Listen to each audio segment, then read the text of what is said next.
Bonjour, je me nomme Cheikh Dramé, je suis professeur d'espagnol au lycée complexe scolaire Aminata Dramane Traoré, CADT, à Bago-Djikroni. Donc je suis chargé aujourd'hui de faire une présentation sur le cours portant sur le présent du subjonctif. D'accord. Donc aujourd'hui on va commencer par d'abord l'usage. Vous savez pourquoi, dans quel contexte ce temps il est utilisé. D'accord. Donc vous voyez que on dit que le présent du subjonctif est utilisé lorsque le verbe la principale, n'est-ce pas, est à un certain nombre de temps, à savoir le présent de l'indicatif, le futur simple, le passé composé, l'impératif.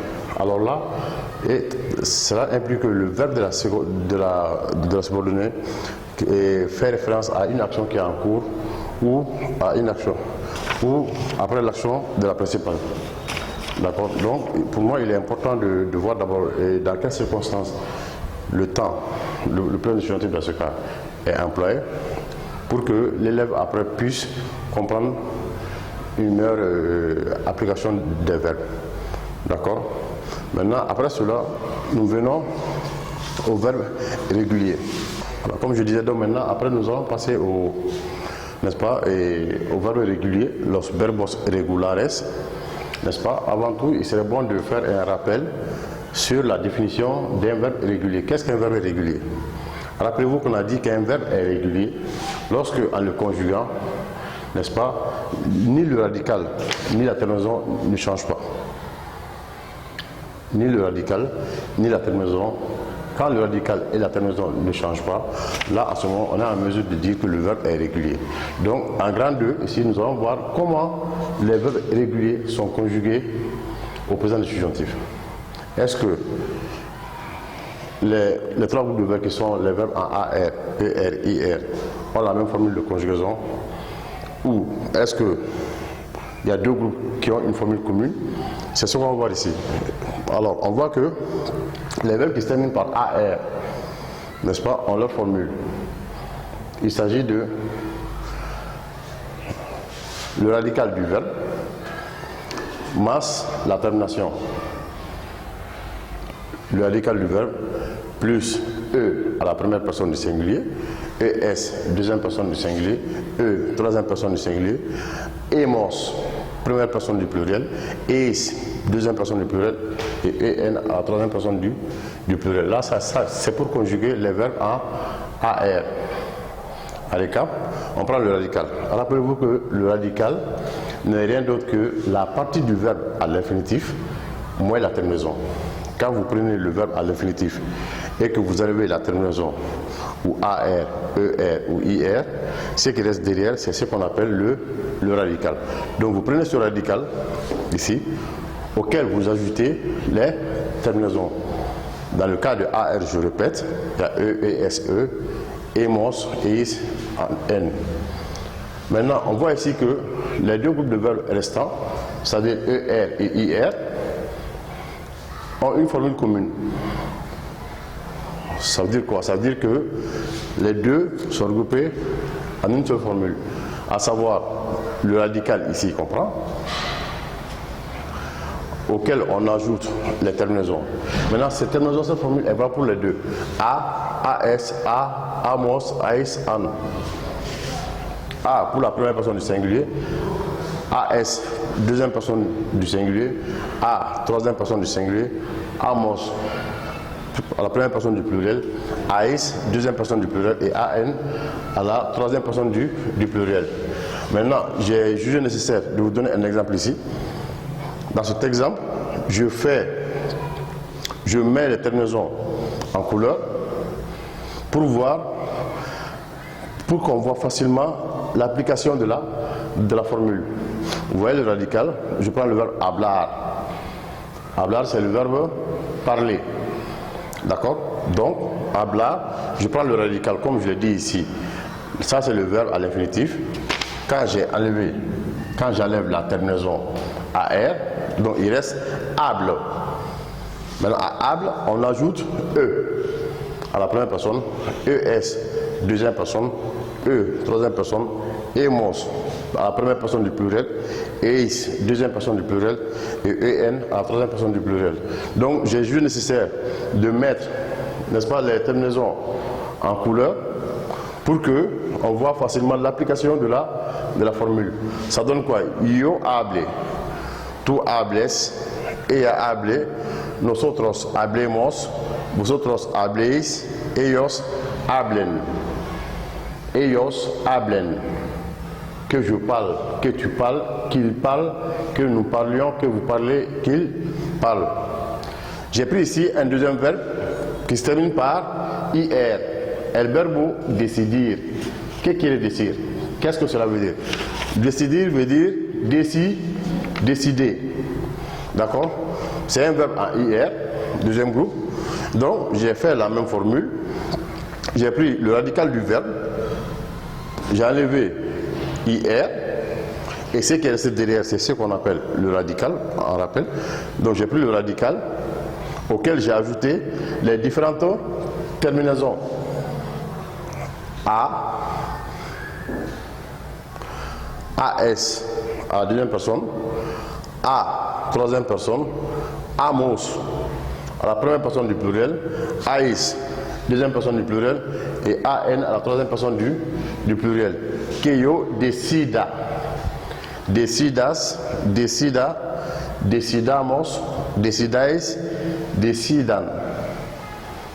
Voici comment les verbes en IR sont conjugués, réguliers, je dis bien, sont conjugués au présent du subjonctif. Maintenant, le troisième groupe de verbes, à savoir les verbes en ER.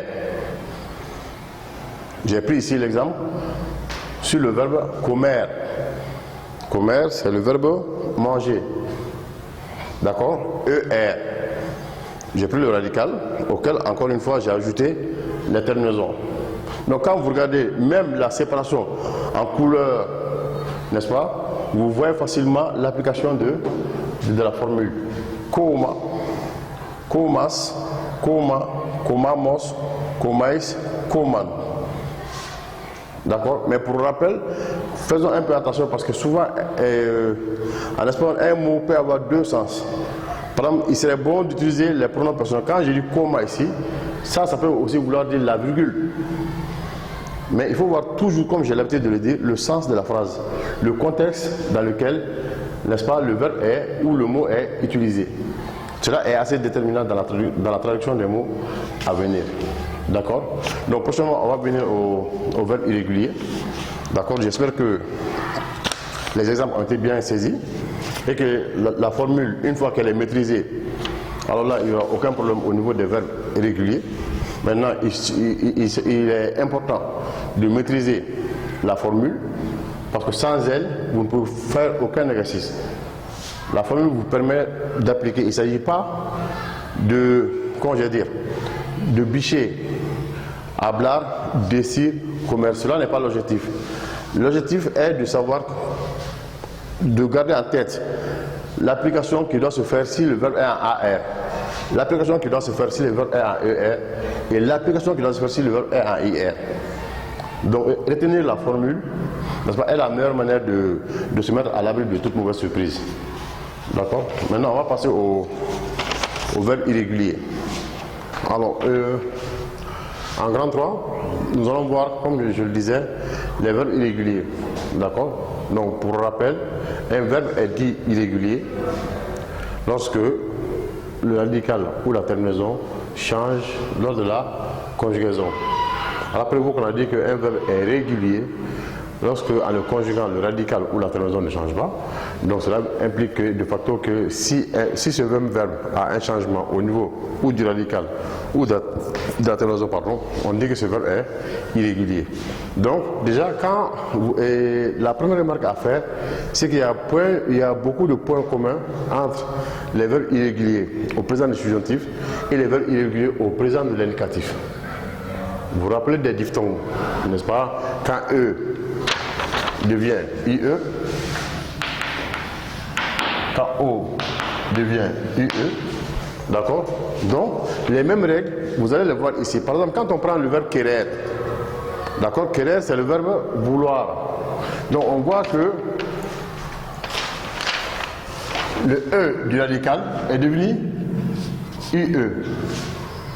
Et on dit que c'est à toutes les personnes sauf à nous et vous. Mais cette règle n'est pas appliquée à tous les verbes ici dans ce cas. Mais c'est appliqué à la majeure partie des verbes. Quand on prend le verbe querer, qui veut dire vouloir, qui veut dire désirer, d'accord? On dit querer, le E devient IE. À toutes les personnes, sauf à nous et vous, nosotros et vosotros. D'accord? Rappelez-vous que cette règle est appliquée au présent de l'indicatif. Donc je disais qu'il y a beaucoup de similitudes entre les verbes irréguliers au présent de l'indicatif et les verbes irréguliers au présent du subjonctif. Donc j'ai pris ici quelques verbes, n'est-ce pas, les plus utilisés, on va dire. J'ai pris querer, j'ai pris pensar, volver, dormir, sentir, poder, mentir. Donc c'est les verbes à diphtongue. Querer voulant dire désirer, vouloir, pensar, penser, volver, retourner ou ramener, dormir, dormir, sentir, sentir, poder, pouvoir, tout court, mentir, mentir. D'accord? Aussi, il y a des verbes que j'ai mis aussi, et en deuxième lieu, j'ai classé en deux catégories en fait.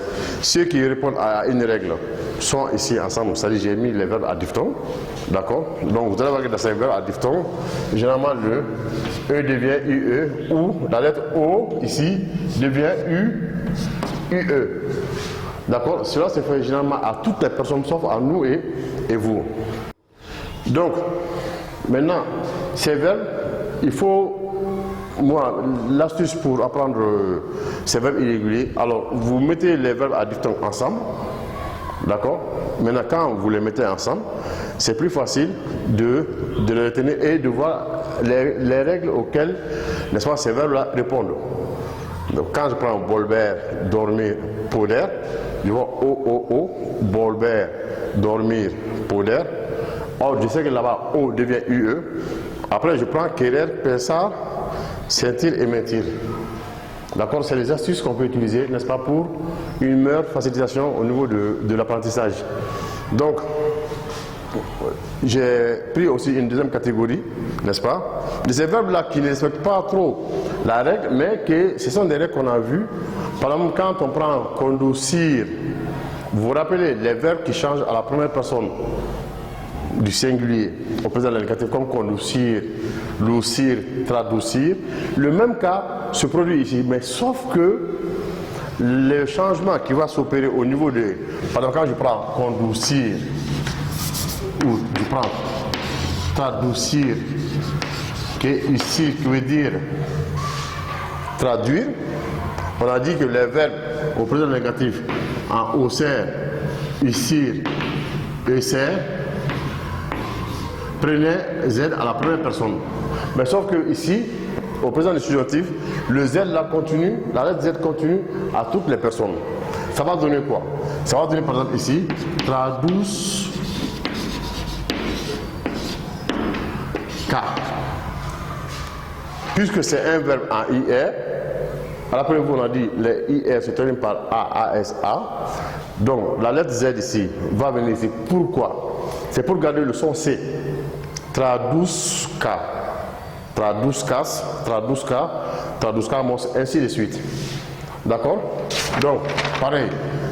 La seule différence est qu'au présent de l'indicatif, n'est-ce pas, ce verbe, ce changement, c'est seulement à la première personne du singulier. Maintenant, au présent du subjonctif, ce changement, c'est à toutes les personnes. Traduscas, tradusca, ainsi de suite. Ok? D'accord. Donc maintenant, la deuxième catégorie, n'est-ce pas, de verbes irréguliers, quelques-uns que j'ai sélectionnés. Je ne dis pas que c'est l'ensemble des verbes irréguliers, mais c'est la majorité. Donc, quand vous voyez ici, n'est-ce pas, je parlais de conduire, de lucir. Ok? Connaître, le verbe connaître, conosca, ainsi de suite. Donc, suivez la règle là. Les verbes qui se terminent par osser, ici, esser, n'est-ce pas? Asser. Maintenant, sauf que la lettre Z est appliquée à toutes les personnes, de je à il avec S. Donc, contrairement au présent de l'indicatif où c'est seulement je à la première personne. Maintenant, je prends le verbe dar, qui est le verbe donner, donner, estar, le verbe être, ser, le verbe être, en espagnol il y a deux verbes être, caber, contenir, conducir, conduire, lucir, briller, décir, dire, hacer, faire, bénir, venir. Donc, en grosso modo, voici un peu ces quelques verbes qu'on a concoctés pour vous. Donc, il s'agit de surtout remarquer, je suis tenté de dire que ces mêmes verbes sont irréguliers au présent négatif. Ça, c'est d'abord la première remarque. Et il y a beaucoup de similitudes. D'accord? Par exemple, quand je prends le verbe bénir, à la première personne, ça donne j'ai au présent négatif, bengo. Au présent de l'indicatif. Maintenant, sauf que le G ici continue au présent du subjonctif. Benga, bengas, ainsi de suite. Donc, qu'est-ce qu'on retient? On retient que les changements apportés aux premières personnes du singulier au présent de l'indicatif au niveau des verbes irréguliers, ces changements-là continuent à toutes les personnes au présent du subjonctif. Conocer, conosca, conoscas, conosca, lucir, lusca, luscas, lusca, ainsi de suite. Donc, tandis que, je répète, au présent de l'indicatif, ces changements se portent à la première personne du singulier, alors au présent du subjonctif, ces changements se portent à toutes les personnes. Donc, pour mieux illustrer ou voir peut-être le niveau de compréhension, donc il y a ici un exercice, on dit poner los verbos en el presente del subjuntivo. Mettre les verbes au présent du subjonctif, n'est-ce pas? On a pris 5 phrases ici, d'accord? Donc, quand on dit ellos quieren que tú conversar con ella, nosotros hemos admitido que ustedes verse. Donc, ici on dit yo prefiero que nosotros hacer lo necesario. Ali y Ana vendrán mañana para que nosotros poder viajar. Es lógico que tu ser muy inteligente. Ces phrases sont normalement faciles à traduire pour vous. Ils veulent que tu échanges avec elle. Nous avons admis nous admettons que vous devez vous voir. Je préfère que nous fassions le nécessaire. Anna et Ali viendront demain pour que nous partions en voyage. C'est logique que tu sois très intelligent. Donc voici quelques petites phrases, n'est-ce pas? Il s'agit de mettre les verbes, comme on a l'habitude de faire en classe, les verbes entre parenthèses, n'est-ce pas, au présent du subjonctif. Merci. Muchas gracias.